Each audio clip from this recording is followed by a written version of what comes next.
요한복음 5장은 예수님께서 명절에 예루살렘에 올라가십니다. 베데스다 못가, 자비의 집이라는 뜻이지만 자비의 집 이름하고는 전혀 다른, 물이 동할 때 들어가는 첫 번째 사람만 치유가 된다는 미신. 참 재미있는 것은 성전 안에 미신이 그대로 존재한다는 것이었고, 성전 지도자들은 그 미신을 교정하거나 수정해 주지 않고 그 세속주의, 경쟁, 무한 경쟁, 그리고 세상에서 얘기하는 이 대박 은혜, 무한 경쟁과 로또 같은 그 일이 교회 안에 있는데도 그냥 놔두는 것이 참 불행이다라는 얘기를 했습니다.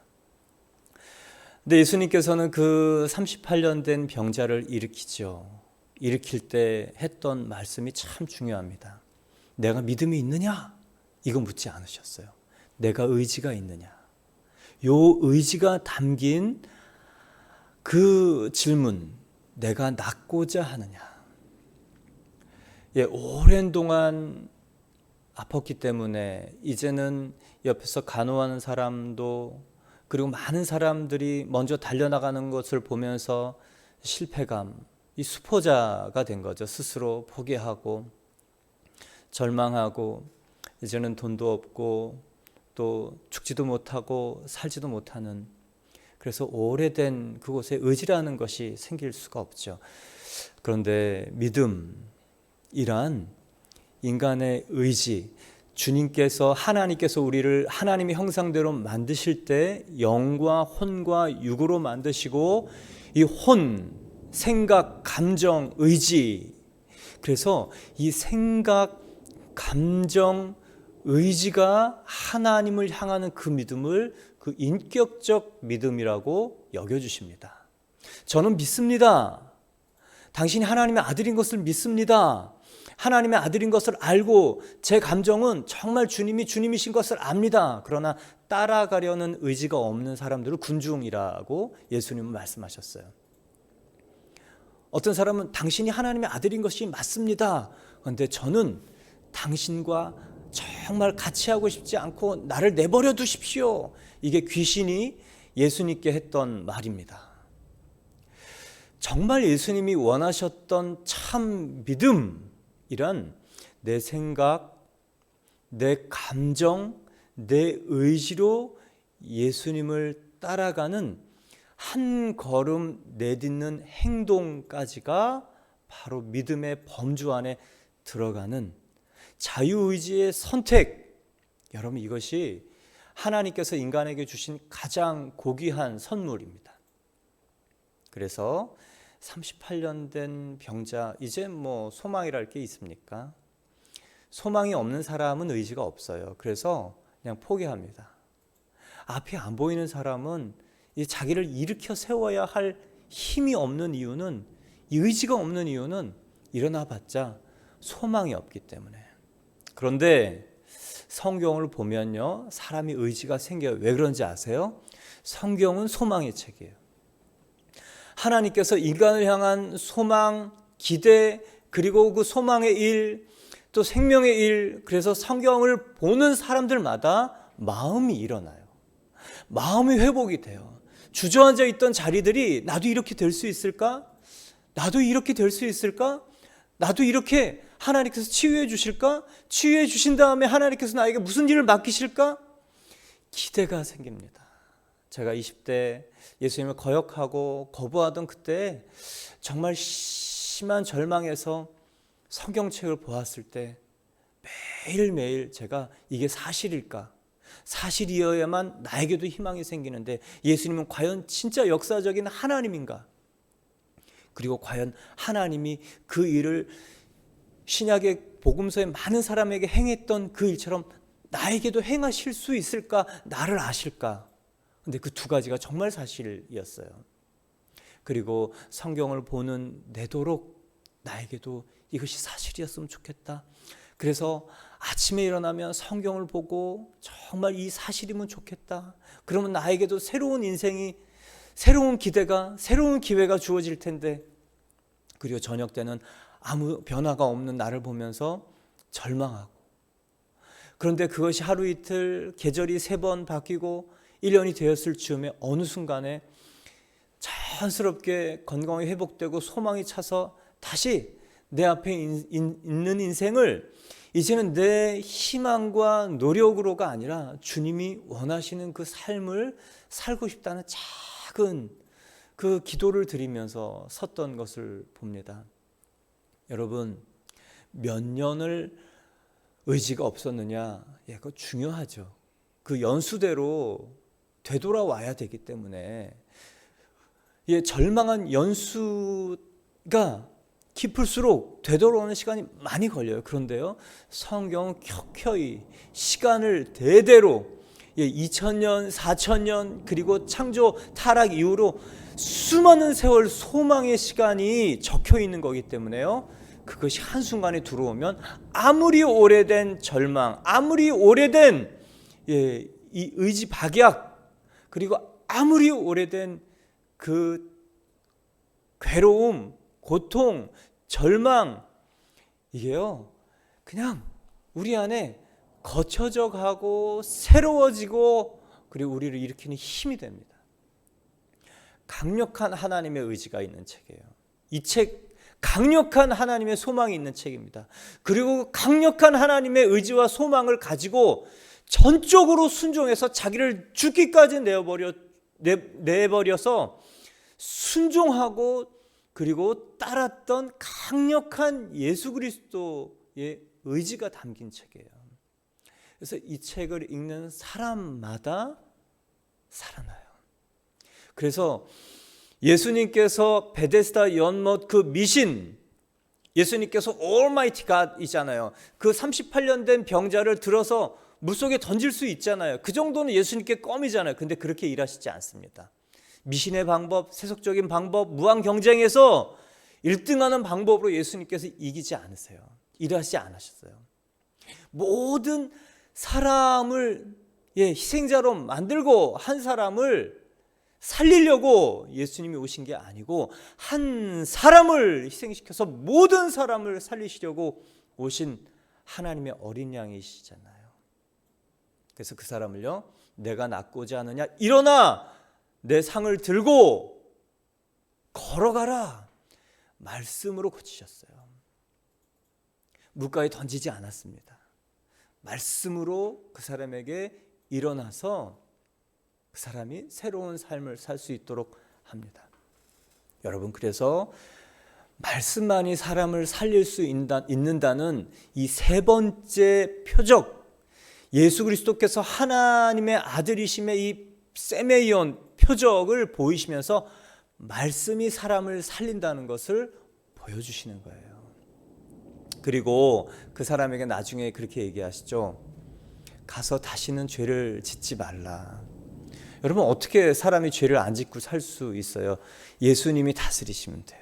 예수님 때문에 우리가 본성이 바뀌는 십자가의 죽음, 그리고 예수님 때문에 우리가 새로운 생명을 받는 부활의 생명이 들어오면, 여러분, 예수님께서 이 사람에게 얘기하셨던 것은요, 하나님이 기대하시는 삶을 살라는 거예요. 예수님은 육신도 치유해 주셨어요. 그러나 그게 끝이 아닙니다. 우리의 생각, 우리의 관념, 우리의 가치관, 여태까지 우리가 살아서 잘못된 줄도 모르고 살았던 이 세속의 가치관과 묻은 때들을 주님께서 갈아엎어 주시면서 하나님이 기대하시는 삶을 살 수 있다. 너 그렇게 살아라 라고 얘기하시는 거예요. 물론 육신도 치유해 주시면 우리의 영혼, 우리의 생각, 우리의 가치관, 그리고 우리의 기질도 바꾸셨어요. 그래서 습관도 바꿀 수 있습니다. 자유의지의 선택을 통해서 우리의 습관이 바뀌어요. 여러분, 캐릭터가 바뀌면 새로운 삶을 사는 거예요. 왜 이 사람이 그런 삶을 살았는가? 그런 성격 때문에. 왜 그런 성격을 가지게 되었습니까? 그 사람이 그것을 계속 선택했기 때문에 그렇습니다. 그래서 선택이 성품이 캐릭터가 됐고 그 캐릭터에 맞는 삶이 붙어서 오는 거예요. 그래서 사람이 바뀌지 않으면, 캐릭터가 바뀌지 않으면, 성품이 바뀌지 않으면 그 사람의 삶은 새로워질 수 없다는 것을 하나님은 아셨죠. 그래서 십자가에 죽으시기로 결정하신 거예요. 그래서 예수님의 성품이, 예수님의 본성이 들어왔고, 이제 예수님이 원하시는 것을 하나씩 하나씩 선택해 갈 때 예수님의 성품, 새로운 캐릭터, 그래서 새로운 삶을 살 수 있는 겁니다. 성경은 굉장히 논리적이에요.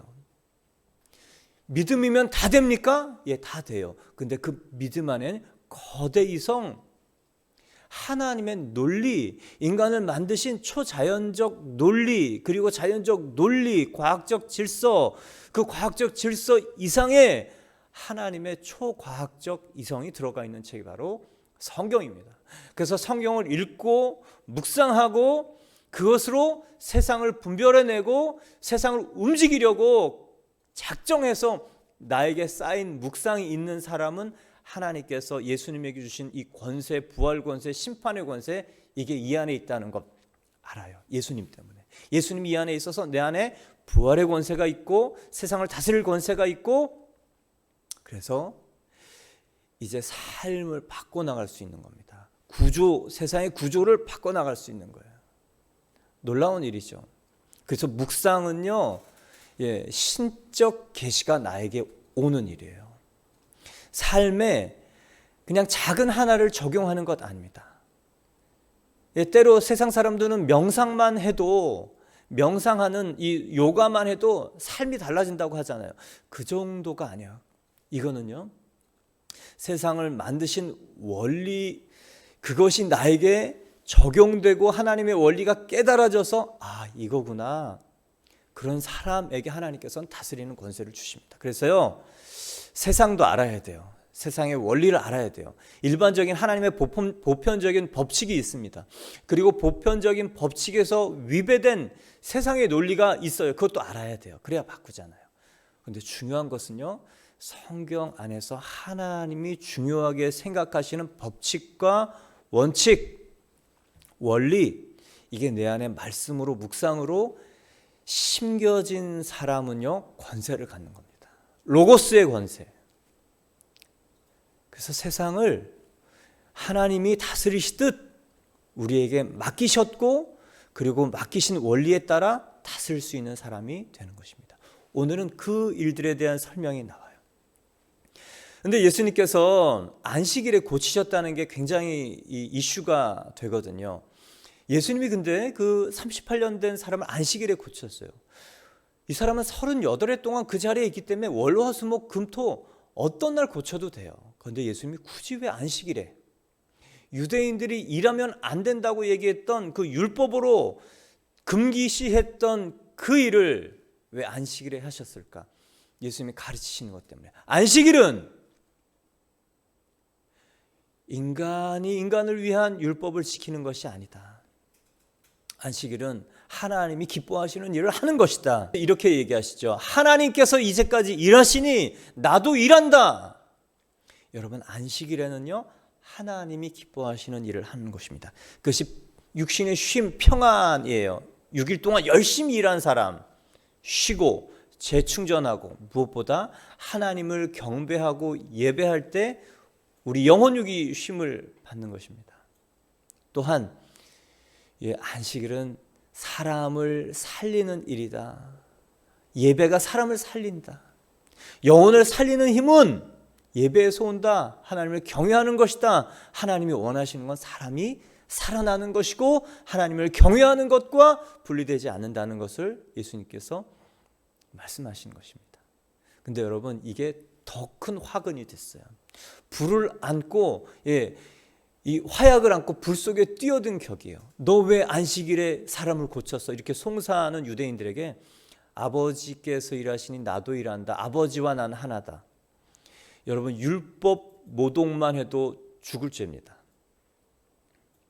심한 율법 어긴 거거든요. 그런데 하나님과 나다, 내가 하나다, 이 신성 모독을 했어요. 유대인들이 이것 때문에 이제 계속 죽이려고 들고, 결국 신성 모독과 성전 모독, 그리고 수없이 많은 인간들이 정해놓은 율법을 어긴 것 때문에 예수님께서 십자가에서 처형 살해당하세요. 결정적인 원인이 나와 하나님이 하나다, 나는 하나님의 아들이다, 이 신성모독. 왜 예수님이 굳이 안 해도 될 얘기들을 할까요? 왜 예수님은 굳이 안 해도 되는 안식일날 이 사람들, 제사장들, 율법학자들, 유대인들과 부딪힐 일을 하실까요? 왜 부딪힐까요? 여러분, 우리는 평화를 좋아하잖아요. 그래서 어떤 사람은 묵인하면 안 되는 일도 그냥 슬그머니 묵인해 주잖아요. 부딪히는 게 싫어서. 가짜 평안을 위해서. 그래서 그냥 참잖아요. 그냥 좋은 게 좋은 거고 시끄러운 게 싫고 때로는 힘이 없어서 저항할 수 없어서 우리는 침묵의 미소를 짓잖아요. 근데 그것이 진짜 평화가 아니라는 것을 예수님께서 말씀하시고요. 정말 이 사람들하고 정말 하나님이 원하시는 것이 무엇인지 보고 싶냐? 하나님이 정말 원하시는 것을 보여주고자 하는 예수님의 마음. 그래서 예수님의 질서, 하나님의 질서, 이게 있는 사람, 하나님의 기준 있는 사람, 열심히 그 다음엔 기도해야 돼요. 담대해져야 하나님의 기준을 선포하고 부딪힐 수 있어요. 기준만 아는데 담대하지 못한 사람은요, 기준 때문에 행하지 못하는 자신을 보고 더 위축됩니다. 근데 하나님의 기준은 하나님이 주시는 용기가 있어야 돼요. 기도해야 되는 이유가 바로 그것입니다. 담대하게 성령이 오셔서 나에게 그 부딪힐 용기, 세상과 한판 붙을 용기, 그리고 여태까지 전통이 만들어 놓은, 이 세월이 만들어 놓은 사람들의 질서를 바꿔놓을 용기는요, 하나님으로부터 옵니다. 그러면 반드시 사람들의 반대가 있어요. 사람들의 송사가 있어요. 당연합니다. 그러나 오늘 예수님께서는 더 큰 반대가 일어날 얘기를 하신 거예요. 나와 하나님은 하나다. 아버지께서 이제까지 일하시니 나도 일한다. 여러분, 왜 예수님께서 이렇게 무리한 일을 하셨을까요? 그분은 진리이시기 때문에 그래요. 그분은 생명이시기 때문에 그래요. 그리고 그분이 길이시기 때문에 이렇게 담대할 수 있는 거예요. 여러분, 우리가 이렇게 담대할 수 있는 건 무엇 때문입니까? 길이요 진리요 생명이신 분이 이 안에 있으면 여러분, 우리가 세상과 부딪힐 수 있고 담대할 수 있고 길을 제시할 수 있고 생명을 보여줄 수 있는 사람이라는 것, 여러분 기억하시기 바랍니다. 예수님께서 우리를 위해서 십자가에 죽으시고 우리에게 주신 생명은요, 나중에 그냥 간신히 가는 찌질한 그런 생명이 아니고요, 이 땅에서 왕의 자녀로, 그리고 영원한 하나님의 자녀로 살게 하시기 위한 놀라운 생명입니다. 그래서 예수를 만난 자마다 자신의 삶의 자리, 현실, 학력, 그리고 이 돈의 있고 없음, 그리고 이 집안, 이게 관계가 없어져요. 이게 초월이 돼요. 이것보다 더 큰 예수 그리스도를 만나고 그 모든 것을 주관하실 수 있는 그 생명을 나에게 주셨다는 것을 여러분 존재적으로 깨닫는 것이 거듭남입니다. 그래서 뒤집어지는 거예요. 바뀌는 거예요. 그래서 예수님을 믿는 게 아니고요, 예수님을 만나야 돼요. 유대인들을 예수님 믿었어요.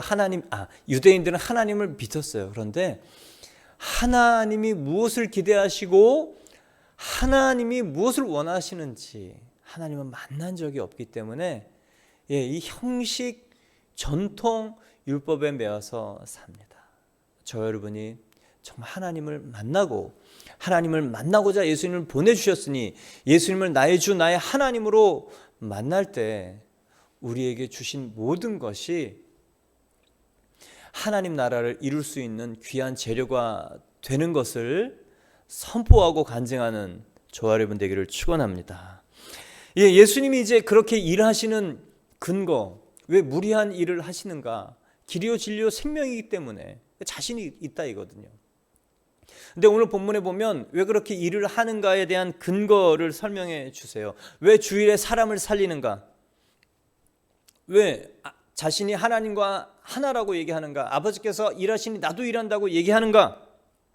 19절 20절에 이렇게 말씀하고 있습니다. 그러므로 예수께서 그들에게 이르시되 내가 진실로 진실로 너에게 이르노니 아들이 아버지께서 하시는 일을 보지 않고는 아무것도 스스로 할 수 없나니 아버지께서 행하시는 그것을 아들도 그와 같이 행하느니라. 20절 아버지께서 아들을 사랑하사 자기가 행하시는 것을 다 아들에게 보이시고 또 그보다 더 큰 일을 보이사 너희로 놀랍게 여기게 하시리라. 하나님 아버지께서 그 아들 예수께 일을 다 보이셨기 때문에 그렇게 일한다고 얘기를 하는 거예요. 19절을 보면요, 나는 하나님께서 보이지 않는 일을 스스로 하지 않는다. 예수님이 자립심이 없어서 그런 걸까요? 독립하지 않아서 그런 것입니까? 아니요. 아버지께서 행하시는 것을 다 나에게 보이시고, 여러분, 아버지와 아들과 관계에서 관찰할 수 있는, 하나님과 예수님과의 관계에서 관찰하는 첫 번째는 숨김이 없다는 거예요. 예, 아버지가 아들에게 숨기지 않아요. 그러니 아들이 아버지를 그렇게 투명하게 아버지의 일들을 그냥 볼 수 있다는 겁니다. 저희 부모가 자녀들에게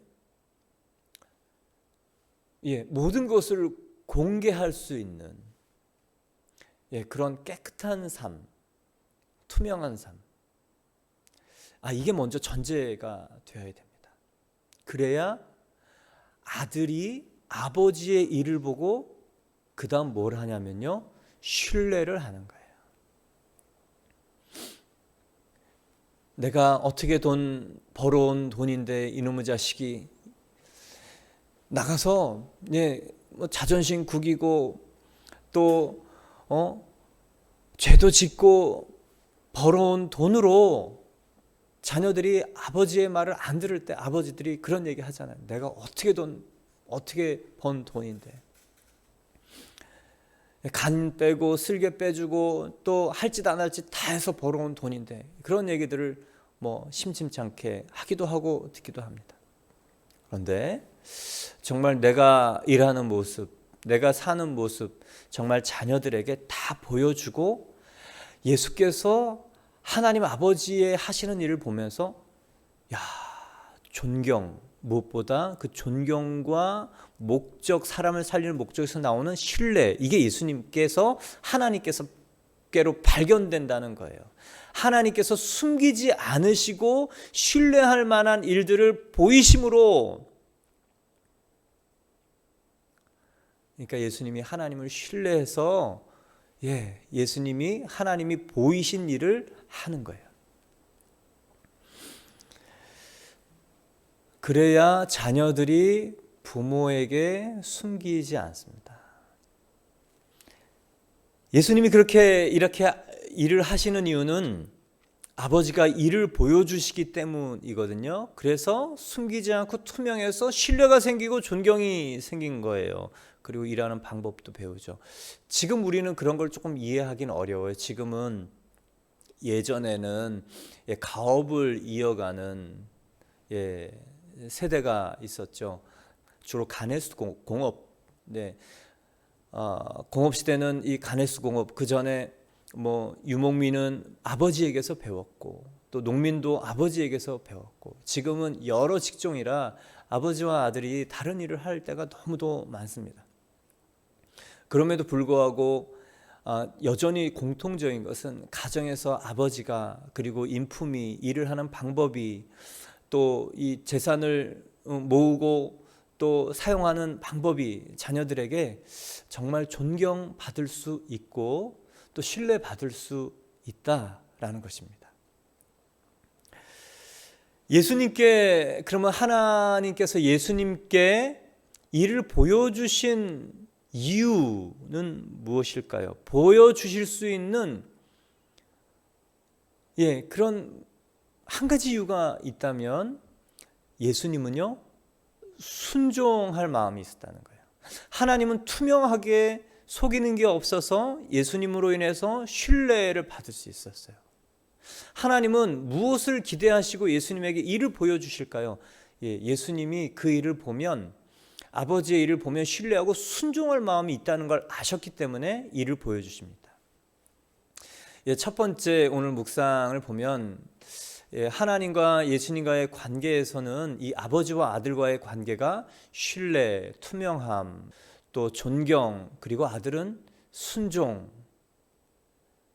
그러니 이런 관계가 있었는데 우리가 언뜻 이해하기는 어렵죠. 요즘 아버지와 아들과의 관계, 제가 상담을 하다 보면 여러 타입이 있어요. 대표적인 양쪽 극단을 보면 첫 번째는 빅데디 컴플렉스가 자녀들에게 있다는 것을 발견하게 됩니다. 아버지가 자수성가했어요. 빅데디, 아이들 눈에는 거대해 보여요. 그러니까 그 아이들 눈에 아버지는 정말 출중하고 탁월하고, 그리고 그 탁월함을 이뤄낸 노력과 성실과 열정을 자녀들에게 그대로 사랑의 마음으로 물려주고 싶어서 요구할 때 아이들이 작은 아이들로, 위축된 아이들로 커서 우울증 겪는 아이들 상담 많이 옵니다. 여러 가지 일들이죠. 그 빅데디들이 해야 될 것이 기다림이고 하나님의 기대가 이 아이들에게 있다는 것을 먼저 생각을 해야 되는데, 성취 그리고 자수성가, 내 노력, 이것으로 세상을 가졌다, 그리고 그것으로 이루었다라고 생각하기 때문에 하나님의 영역이 없기에 똑같이 요구를 하는 것입니다.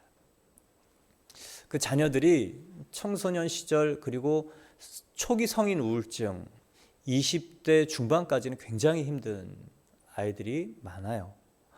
그런데 이제 자녀들이 사회에 나가서 돈을 벌고 사회생활을 하고 잘 그것을 넘기면 이제 빅데디가 이제 어느새 올드 데디가 되면서 이 시소가 이렇게 됩니다.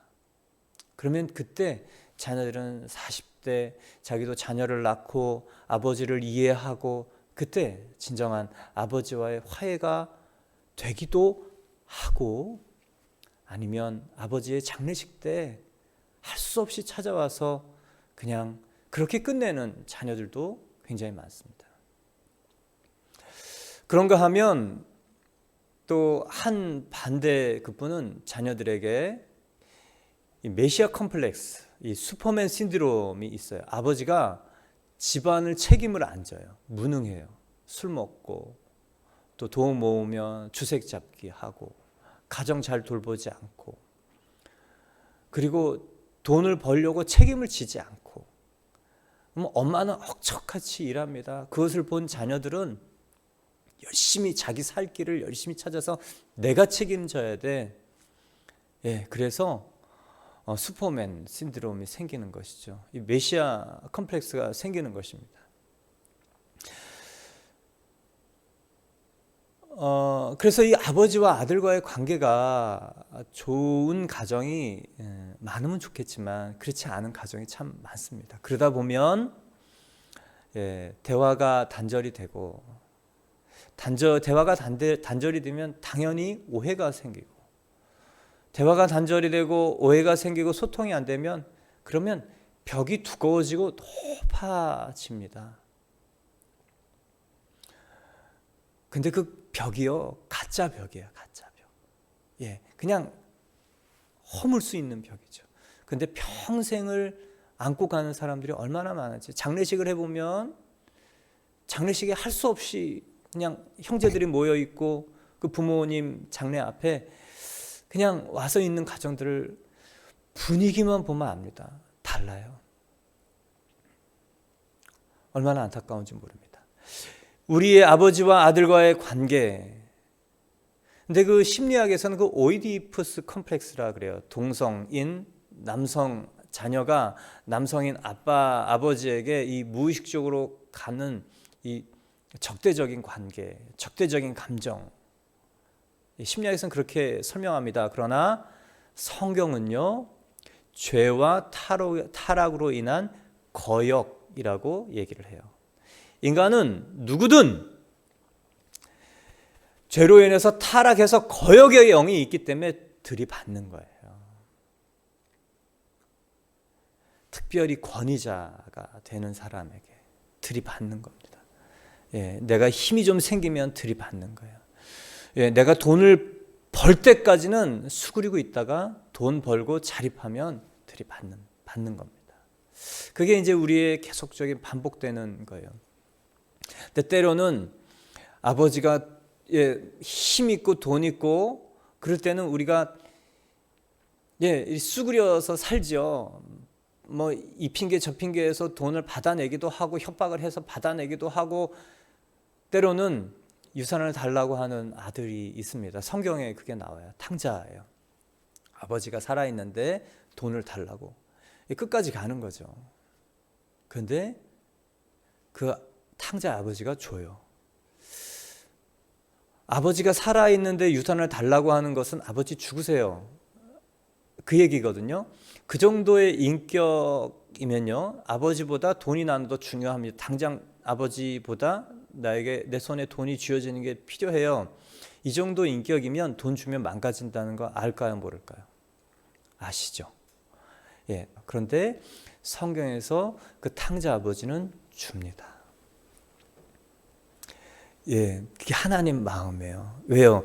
하나님은 그냥 못 이겨서 주는 게 아니고요, 그 인생의 끝자락에서 살릴 수 있다는 힘, 부활의 생명, 그게 예수님의 생명이고 그게 탕자의 아버지 하나님께서 가지고 있는 권세예요. 권세, 생명의 권세.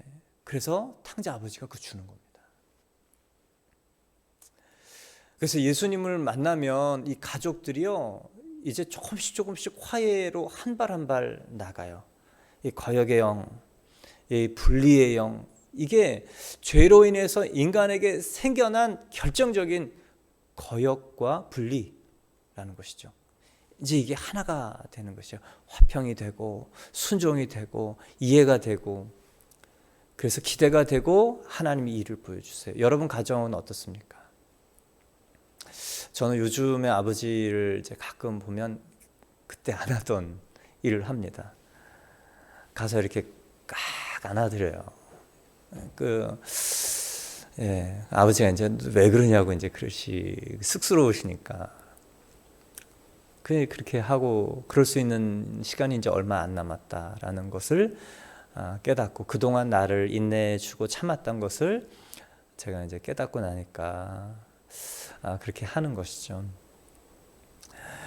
여러분 가정의 자녀와의 관계는 어떻습니까? 특별히 아버지와 아들과의 관계는 어떻습니까? 힘으로 하는 것, 돈으로 통제하는 것, 반드시 부작용이 있습니다. 예. 사랑으로 통제하는 것, 사랑으로 섬기는 것, 이것도요, 태어난 자식들 안에 거역의 영이 있기 때문에 순순히 받아들이는 사람도 있지만 그렇지 않은 사람도 있어요. 그래서 예수 생명이 들어가야 됩니다. 그래야 예수님, 하나님, 이 연합의 관계, 이 하나님의 기대, 예수님의 그 하나님의 마음을 헤아리는 그게 우리 안에 쑥 들어오면 아버지와 아들의 관계가 이해가 되면서 부모가 이해가 되고, 그 다음에는 순종과 공경, 요게 되는 거예요. 그게 첫 번째 오늘 묵상입니다. 여러분 큐티 쓰실 때 그거 쓰시기 바랍니다. 어떠한 아버지와의 관계였는가, 또 나의 자녀와의 관계는 어떤가. 두 번째 묵상은요, 하나님의 아들에게 일을 다 보이셨잖아요. 여러분, 하나님께서 여러분에게 일을 보이십니까? 하나님께서 여러분에게, 여러분에게 일을 보여주셔서 예수님처럼 하기를 원하십니까? 싫어요? 예. 두려워요? 예. 그러려면 하나님과의 소통 채널, 말씀과 기도가 막히면 안 돼요. 그래서 매일매일 새벽 예배 우리 하잖아요. 마음을 다해 기도하잖아요. 그거 중요합니다. 때로는 피곤하죠. 때로는 그냥 얼렁뚱땅 그냥 빨리 하고 좀 쉬어야 되겠다, 그런 마음도 들 때가 왜 없겠습니까? 그러나 매일매일 하나님의 말씀을 듣고 하나님의 마음을 나에게 달라고 기도하고 또 하나님이 원하시는 일을 하게 해달라고 기도하고 그 사람에게 하나님의 소통의 채널이 열리고요. 그리고 영이 살면 하나님이 일을 보이세요. 결정적으로 중요한 건 예수님처럼 하나님을 향한 신뢰와 순종이 준비되어야 일을 보이십니다. 일을 요만큼 보이실 때 그만큼 순종하면 돼요. 또 하나 보이실 때 순종하면 돼요. 보이실 때 내 생각, 내 감정, 내 경험하고 맞지 않다고 생각해서 여러분 순종이 안 되면 결국은 하나님이 일을 보여주셔도 볼 수 없고 알아도 못하는 사람이 됩니다. 저는 지난 주간에 제가 말씀드린 그 일, 열흘 전에 꿈을 꾸었고 저 예전 교회 액체 29 비전을 선포하실 때 그 비전 교회들을 건축하신 그 담당 장로님이 꿈에 보였고, 하나님께서 우리 교회에게 건축이라는 뭔가를 공간을 준비하라는 그런 사인인가 보다 싶어서 일주일 정도 생각하다가 하나님 한 번 더 보여주십시오, 그 사인을 알게 보여주십시오라고 기도한 3일째 저희 이 주와 그리스도 교회 이 작지만 깨끗하고 성실로 기도로 시공을 해주신 집사님이 그날 1년 만에 갑자기 찾아오시는 일, 그 일을 통해서 하나님의 사인이 맞구나.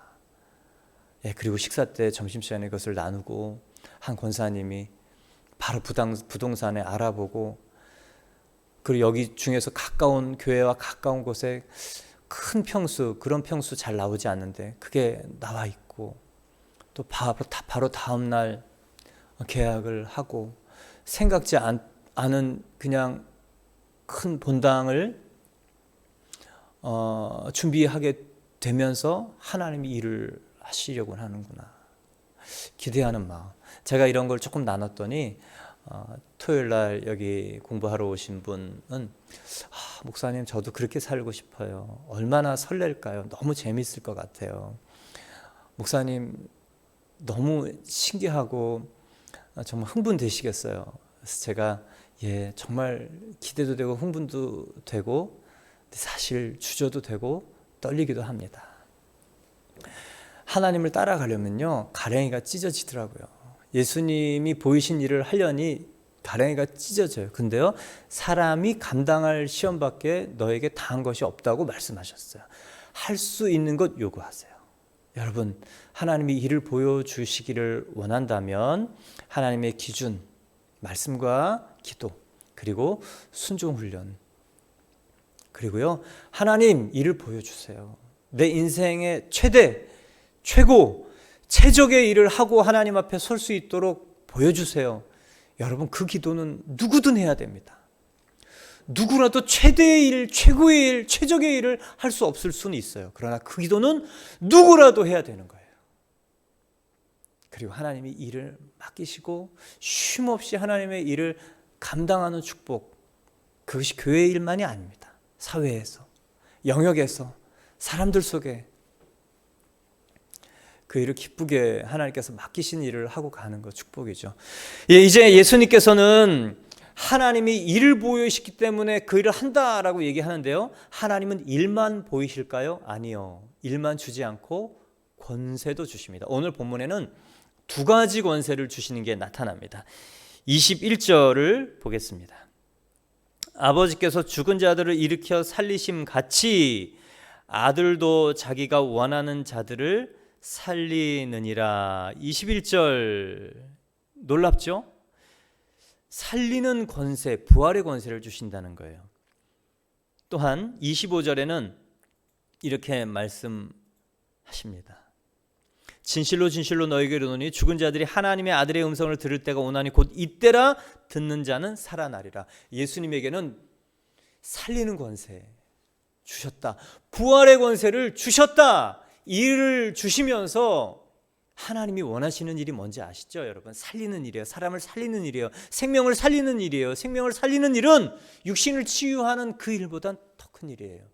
영혼을 살리고 이 영이 살아야 육이 살죠. 육으로 난 것은 육이요 영으로 난 것은 영이니 영이 살아야 이 사람은 정말 살아나는 것입니다. 하나님은 사람이 영이 하나님과 딱 결합되는 예수 생명이 들어가는 일을 바라셨고요. 그 사람이 생각이 살아나고 감정이 살아나고 의지가 살아나면서 이 사람은 상황을 바꾸는, 조건을 바꾸는, 현실을 바꾸는 하나님의 나라를 이루는 사람이 된다는 것을 아셨습니다. 사람을 살리는 일, 그것이 하나님께서 예수님께 원하셨던 일이고 그러기 위해서 권세를 주셨어요. 살리는 권세, 부활의 권세. 할렐루야, 아멘입니다. 여러분, 이 부활의 권세는요 하나님의 것입니다. 구약에는 예수님이 이 부활의 하나님이라는 것이 너무도 잘 드러나요. 아브라함이 로마서 4장 17절에 그가 믿은 믿음이 어떤 것인지 사도 바울은 기록하고 있습니다. 로마서 4장 17절에 아브라함 그가 믿은 바 하나님은 죽은 자를 살리시며 없는 것을 있는 것처럼 부르시는 하나님이라. 여러분, 이 고백이 어떻게 나오는지 아세요? 그리고 이 고백이 어떻게 어떤 일을 통해서 드러나는지 아세요? 하나님은 죽은 자를 살리시고 없는 것을 있는 것으로 부르시는 하나님이다. 100세가 된 아브라함, 그런 단산한 할아버지 할머니, 근데 아기가 생겼어요. 이미 생식적 능력이 없다는 걸 서로가 서로에게 너무도 잘 아는데 하나님이 말씀하셨거든요. 그 말씀, 그리고 없는 것을 있는 것처럼 부르시고 생식할 수 없는 사람에게 생명을 주시는, 살리시는 하나님, 부활의 하나님 아셨어요. 알았어요. 이게 아브라함이 100세의 깨달은 믿음입니다. 그런데 하나님께서 이거를 다시 한번 테스트하세요. 아브라함에게 이삭이 이 청소년 됐을 때 이삭을 번제로 드리라고 얘기합니다. 근데 아침 일찍 일어나요. 부담스러운 일을 어떤 분은 맡으면 뭉개고 안 일어납니다. 잠속에서, 혼미함 속에서 일어나고 싶어 하지 않아요. 그냥 깔고 뭉개서 하루 종일 잡니다. 해야 될 일을 하고 싶지 않은 거예요. 버거운 거예요. 그럴 때 우리는 도피하잖아요. 도피하면 답은 없어요. 그런데 아브라함 믿음 속에는 도피할 생각이 안 들었던 아침 일찍 일어날 수 있었던 이유는 바로 이거예요. 내가 이삭을 칼로 죽였을지라도 하나님이 되살릴 수 있는 분이다. 하나님은 부활의 하나님이다. 여러분 믿습니까? 우리 자녀 죽었는데 하나님이 살릴 수 있다. 여러분 부활을 믿는다는 건 이런 걸 믿는 거예요. 아브라함이 우리에게 보여준 믿음, 여러분 이 믿음이 있길 바랍니다. 하나님께서 우리 아들에게 행하시는 그 일 하라고 할 때 하나님이 살리실 수 있다는 것을 믿는 거예요. 분명한 건 부활의 믿음을 본 사람은 죽어도 살린다는 것을 알기 때문에 순종이 돼요. 안 그러면 말로 부활의 하나님이고 믿고 그래도 순종이 안 돼요. 살리실 걸 못 믿거든요. 하나님의 권능, 생사여탈권, 죽이고 살리는 일, 그 일이 하나님 손에 있고 하나님의 살리기를 원하신다는 것을 믿지 못하는 거예요. 그러니 못하는 거죠. 자녀에게 쓴소리 하나도 못하면 아무것도 못하는 거예요. 히브리서 11장 보면요, 아브라함은 시험을 받을 때 믿음으로 이삭을 드렸으니 그는 약속을 받은 자로 돼 그 외아들을 드렸느니라. 히브리서 기자가 이렇게 씁니다. 그에게 이미 말씀하시기를 내 자손이라 칭할 자는 이삭으로 말미암으리라 하셨으니 그가 하나님이 능히 이삭을 죽은 자 가운데서 다시 살리실 줄 생각한지라. 부활의 하나님을 만난 거예요. 여러분 부활이 머릿속에 있으면 이거 못합니다. 근데 부활의 하나님을 만나면 이게 되는 거예요. 그러면 세상 무섭지 않아요. 이 모든 것을 포기한 아브라함이 하는 고백, 하나님은 다시 살리실 수 있다. 죽은 자를 도로 받잖아요. 죽은 것 같은 이 아들을 받잖아요. 근데요, 이 하나님의 부활의 생명, 부활의 권세를 예수님께 주셨다는 거예요. 아멘. 믿습니까? 언제 예수님이 부활의 권세를 받는지 아세요? 죽을 때, 죽고 나서, 죽음에서 부활의 생명을 가지고 일어나면서 부활의 권세를 실제적으로 펼쳐내시는 거예요. 그게 하늘과 땅의 모든 권세를 가졌다라고 얘기를 하시면서 나는 살리는 자다. 죄인을 구원코자 한다. 회개하고 살리려 한다. 그래서 예수님이 부활의 권세가 있다는 겁니다. 우리는 언제 그 부활을 경험하게 될까요? 예수님 이 안에 생명이 쑥 들어오면요, 우리가 언젠가 미래의 부활, 우리가 나중에 예수님이 재림하셔서 우리가 하나님 앞에 섰을 때, 재림하신 예수님 앞에 섰을 때 영원한 부활의 생명, 미래적 부활, 여러분 이 부활도 있어요. 그런데요, 현재적 부활, 하나님이 원하시는 일을 하려고 순종할 때 예수님의 부활의 권세가 내 안에 심겨진 것이 발현되고 사용되는 거예요. 여러분 이게 놀랍습니다. 예수님도 죽고 일어나면서 부활의 권세를 말씀하시고 사용하시고 우리 안에 쑥 들어오시면서 내가 너에게 이 부활의 생명과 권세를 주는데 언제 내가 사용할 수 있는가? 순종할 때, 죽을 것 같은 그 일을 순종할 때, 아니요, 더 정확하게 이 자아의 질긴 생명이 십자가에서 죽었어. 그 다음 순종을 통해서 우리는 부활의 권세가 나타납니다. 여러분, 현재적 부활의 권세가 있는 사람에게 예수 그리스도께서 이 통치권을 주시는 것이죠. 그리고 오늘 성경에서는요, 우리가 이 땅에서 살 동안 100년의 이 부활의 생명을만을 얘기하는 게 아닙니다. 오고 오는 모든 세대, 시간, 영원한 생명을 약속하는 부활의 권세를 또한 주셨어요. 25절을 보면 듣는 자는 살아나리라 라고 얘기합니다. 28절, 29절에는 선한 일을 행한 자는 생명의 부활을, 또한 악한 일을 행한 자는 심판의 부활로 나오리라. 선한 일이란 우리가 생각하는 도덕적인 일, 착한 일이 아닙니다. 예수 그리스도를 선택하는 일, 하나님이 원하시는 일을 선택하는 일이 선한 일이에요. 예수 그리스도를 선택하면 생명의 부활, 영원한 영생을 주신다는 것이고, 예수 그리스도를 선택하지 않으면 심판의 부활, 이 지옥에서 영원히 산다는 처벌을 얘기하는 것입니다.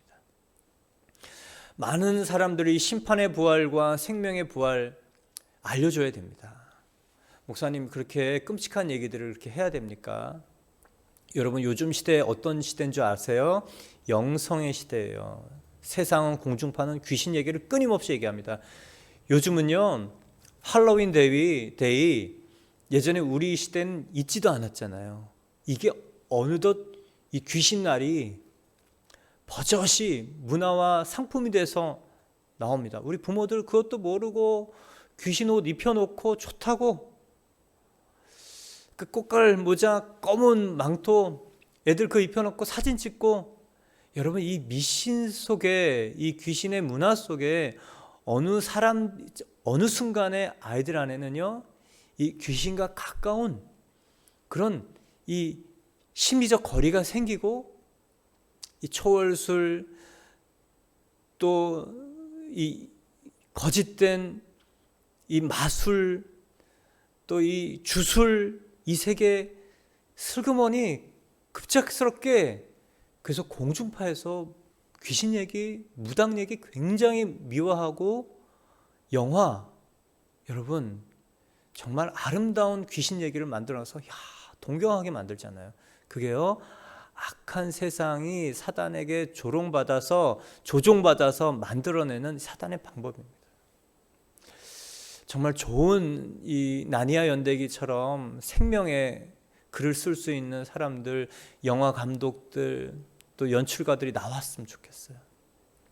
그래서 정말 사람들의 이 악한 자연스러운 이 문화라는 이 스며드는 악한 이 가치관을 바꿔놓고 살리는 것을 바꿔놔야 됩니다.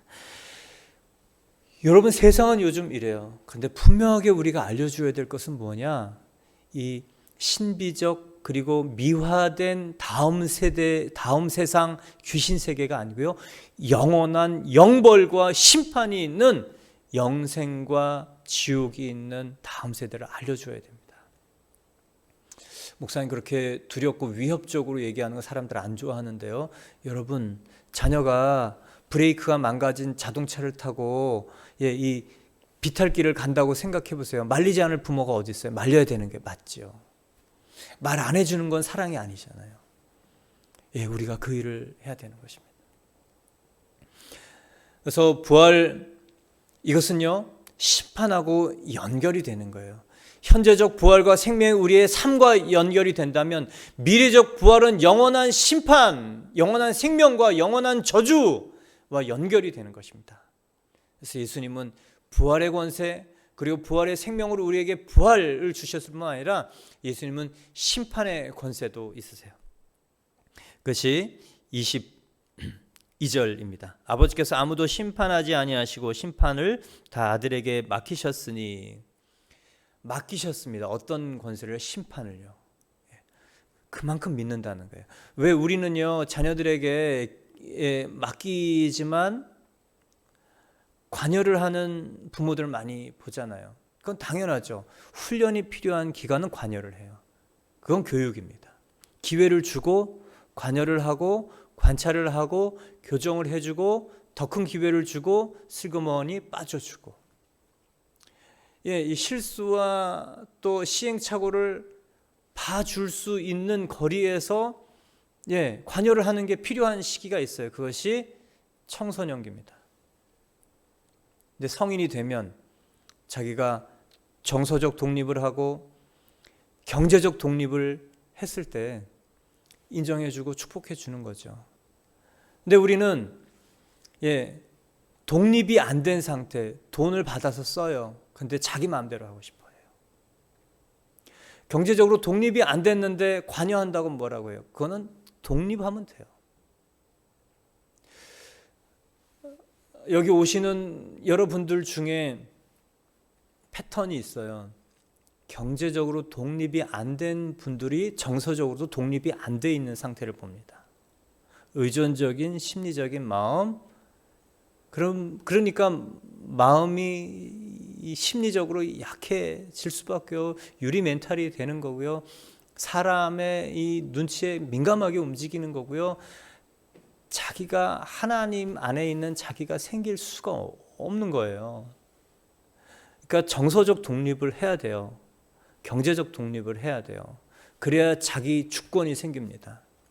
그러려면 여러분, 세상 사람들도 그렇게 하는데 예수님 제대로 만난 사람들은 당연히 그렇게 해야죠. 그게 맞습니다. 그래야 자립할 이 권한이 생기는 거죠. 예수님께는요, 이 심판의 권한 다 맡겼어요. 예수님이, 하나님이 관여하지 않습니다. 그만큼 믿는 거죠. 그만큼 하나님 마음을 아는 거예요. 예수님은요. 이 심판의 권세로 무엇을 하십니까?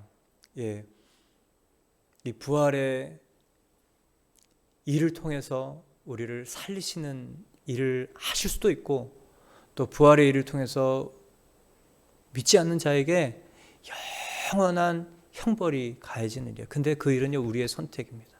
예수님이 하신 일은 다 하셨어요. 심판은 하나님의 심판이었습니다. 구약 때의 심판을 보면 구약의 심판의 특징은 이렇습니다. 바벨탑, 하나님이 다 흩어놓고 언어를 혼잡케 하십니다. 노아의 홍수, 물로 쓸어버리죠.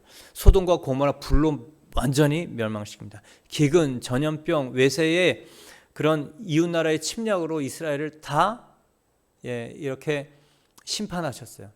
구약의 하나님의 심판의 특징은 반복적이라는 거예요. 왜 반복적인지 아세요? 기회를 주시기 위함이에요. 돌아오라. 근데 예수님의 심판의 특징은 뭔지 아세요? 재림 딱 한 번입니다. 1회적이에요. 기회가 한 번밖에 없습니다. 근데 구약의 심판의 특징은 이 물리적인 특징이에요. 이 쓸어버리는 특징이에요. 근데 그 세대, 그 사람들에게만, 그리고 계속적으로 반복적으로 기회를 주시는 건데요. 예수님은요, 한 번이지만요, 목적이 뭐냐? 구원을 위한 심판이에요. 예수님의 초림, 하나님이 세상을 이처럼 사랑하사 독생자를 주셨으니 이는 저를 믿는 자마다 멸망하지 않고 영생을 얻게 하려 하심이라. 하나님 아들께서 이 땅에 오신 것은 너희를 죽이려고 하시는 것이 아니라 살리려고 하신 것인 목적이 분명한 이 생명의 심판의 목적이 바로 초림에 명확히 나타납니다. 그래서 그분을 선택할 때 우리가 그분이 재림하셔서 오셔서 주시는 그 심판 때 영생의 부활을 하게 되는 것입니다. 사랑하는 성도 여러분, 오늘 저 여러분이 예수 그리스도로 인해서 하나님이 보이신 일을 하기를 원하십니까? 여러분 그 기도는 하세요. 합시다. 하나님 보여주세요. 알게 해주세요. 그 일을 하게 해주세요. 준비시켜 주세요. 먼저 그 나라의 의를 구하는 삶을 사모합니다. 주십시오. 나머지 것들은 있어도 되고 없어도 되고 문제가 안 되는데 하나님 주시겠다고 한 거니까 주님 일에 쓰고 싶습니다. 진심의 마음. 그러면 하나님께서 우리에게 이 생명, 영생의 생명 주시고 또 이 땅에서는 부활의 권세를 주셔서 하나님이 보이신 일을 하게 합니다. 내가 진실로 진실로 너에게 이르노니 내 말을 듣고 또 나 보내신 이를 믿는 자는 영생을 얻었고 심판에 이르지 아니하나니 사망에서 생명으로 옮겨느니라. 이 안에 있으면 생명이 있는 거예요. 이 저주의 심판이 아니고 영생의 부활을 하는 겁니다. 그리고 이 땅에서 하나님의 일들을 하나님의 사람으로 할 수 있는 하나님의 권세를 가진 놀라운 일을 할 수 있는 사람이 되는 것이죠. 여러분, 저 여러분 가운데 이 기도 계속 있기를 바랍니다. 아버지께서 일하시니 나도 일한다. 아버지께서 이제까지 일하시니 나도 일한다. 예수님께서 일하시러 이 땅에 오셨으니 이제 예수를 만난 나도 일하기를 원한다. 예수님께서 사람을 살리시는 일을 하시려고 이 땅에 오셨으니 나도 그 일을 소망하고 하리라. 여러분, 복되고 값진 인생, 그래서 관계가 회복이 되고 질서가 회복이 되고 또 하나님의 열매가 회복이 되며 하나님의 칭찬받는 가족 가문 되시기를 주님의 이름으로 축원합니다. 우리 함께 기도드리겠습니다.